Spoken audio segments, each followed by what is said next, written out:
بما اننا بنروح ندفع فلوسنا في الكافيهات علشان نشربه، فانا قررت ان انا اعمله في البيت ونوفر قد كده من اللي احنا بندفعه.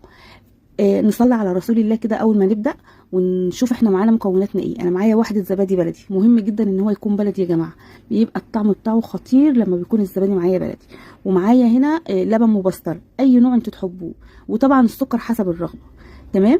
انا هضفت كل المكونات بتاعتي كده وهروح على الخلاط اخفقها كويس جدا. اظن احنا عرفنا انا بعمل ايه دلوقتي. انا بعمل زبادي خلاط. تمام. هعمله لكم بالطريقه العاديه وبالطريقه الدايت كمان. دي الطريقه العاديه. شوفوا بسم الله ما شاء الله عامل فوم، وعايزه اقول لكم طعمه تحفه، نفس اللي بنجيبه من الكافيهات بالظبط. بالهنا والشفا على قلوبكم. يلا بينا بقى نعمل الطريقه التانيه. معايا برضو لبن خالي الدسم. تمام. احنا حابين ان احنا نعمله بزبادي خالي الدسم مفيش مشكله، بس هو بيكون طعمه احلى جدا بالزبادي البلدي.